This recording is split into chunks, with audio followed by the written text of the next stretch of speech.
Hello, I'm Emily and I'm a clinical psychologist here at the Pelvic Pain and Endo Clinic at Cardinia Health. Today I'm going to be talking about why you might see a psychologist if you've got persistent pelvic pain. Well, we know that the best model of care for managing persistent pelvic pain is a holistic or multidisciplinary model. So that means that it involves doctors and physiotherapists and a dietitian and a psychologist, because pain is of course complex and it involves all the systems of your body.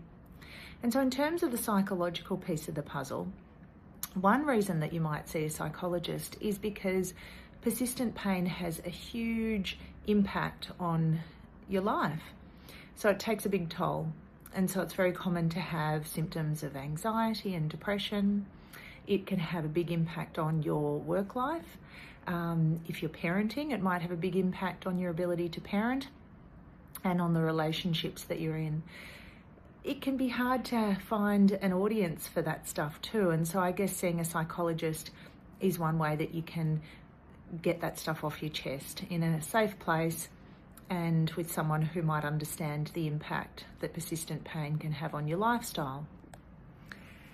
Another reason for seeing a psychologist is because with persistent pain, our nervous system becomes overprotective.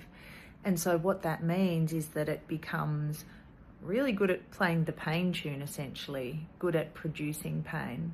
And so that might mean that it takes less to trigger pain and that we can experience pain more frequently. The good news is that we can also learn to establish a sense of safety in our body.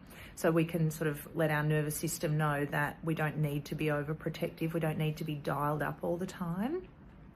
And so there are lots of ways that we can do that we can learn to regulate arousal states in our body. And a psychologist is there to actually help you find your own individual toolkit, because we're all built differently, we all like different things.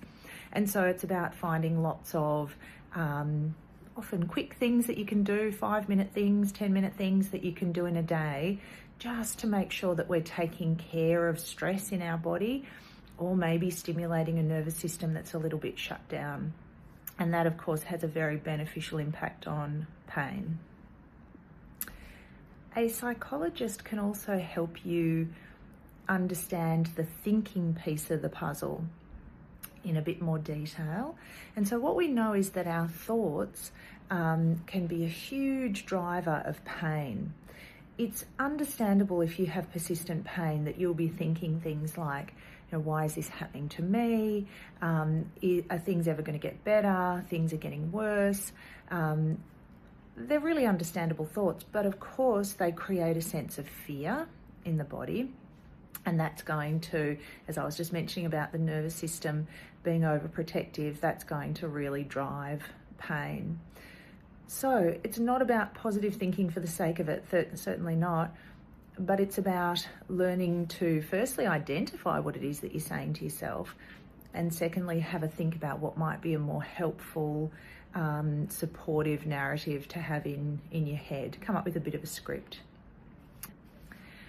Finally, a lot of the people that I would see through the pelvic pain clinic would have trauma histories, and of course that has, you're far more likely to have a persistent pain condition if you have a trauma history, and also neurodivergent traits.